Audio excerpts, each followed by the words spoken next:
আমার বিয়ে ঠিক হয়ে গেছে জানেন তো। এখনো মাথায় নাড়াবেন? ভালোবাসেন কিনা তাও বলবেন না। কাটা গলায় আটকে রাখা ভালো না। ভাইজান চাচাই ডাকে। আগামী সপ্তাহে আমার চারুর বিয়ে। ছেলে মাশাআল্লাহ, এই যুগে এমন ছেলে পাওয়া মুশকিল। খুব সুন্দর দেখতে। আমার মেয়ের ভাগ্য মাশাআল্লাহ, এমন ছেলে কপালে লেখা ছিল। আমার যে কি ভালো লাগছে, মাশাআল্লাহ মাশাআল্লাহ।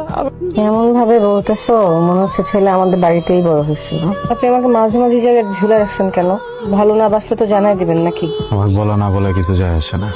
আপনার বাবা কি চায় সেটাই আসল। আমার যা বলার আমি বলে দিচ্ছি। আপনি যদি বুঝতে পারেন ভালো, আর বুঝতে না পারলে নতুন করে বোঝানোর আর কিছু নাই।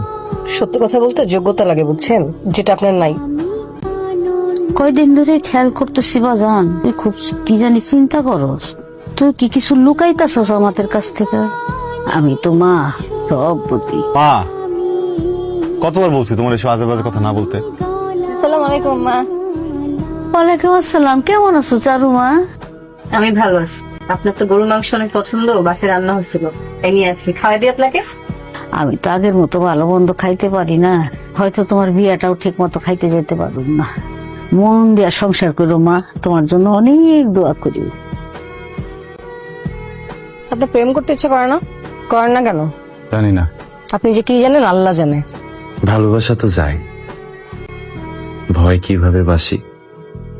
ভয় না থাকলে জয় করতে কে না চায় সুখী। খালাম্মা, সৌরভ ভাই বিয়ের দায়িত্বে আছে, কিন্তু তারই তো কোনো খোঁজ খবর নাই। দেখি নিয়ে তো ওকে। তোমার উপর কিন্তু অনেক বড় দায়িত্ব বাবা। এখন আমরা অনেক বড় করে আয়োজন করব না, এটাই সিদ্ধান্ত নিয়েছি। ছেলে যখন লন্ডন থেকে 1 বছর পরে আসবে, তখন ধুমধাম করে বিয়ে দিব। এটা কেমন?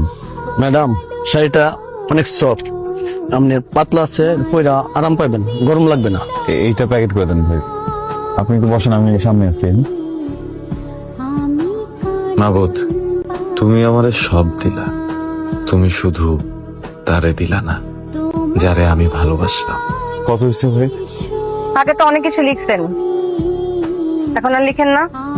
আমি আপনাকে ভালোবাসি, আপনি আমাকে ভালোবাসেন, এটা আমরা দুইজনই জানি। কেন করতেছেন এগুলা? কি বলতে কথা বলতেছি? আমি আপনার কেন ভালোবাসতে যাবো?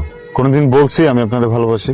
দেখেন, একজন মানুষ আরেকজন মানুষের যদি ভালোই বাসে, তাইলে কি বিয়ের শাড়ি কিনে দিতে আসে? আপনি আমার একটু বলেন।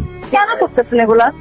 আমার বিয়ের শাড়ি কিনতেছেন? হ্যাঁ, আমি খালি দেখতেছি একটা মানুষ কত দূর যাইতে পারে। আজকেই যে বাবাকে বলবো আমি। দেখেন, এইসব করতে চাই না। বাবার সাথে আমার একটা সুন্দর সম্পর্ক, সুসম্পর্ক, কিন্তু শুধু এটা নষ্ট হবে। আমি তো আপনার ভালোবাসি না, তুমি বুঝতেছেন না কেন? এটা শেষ আমি দেখেছি।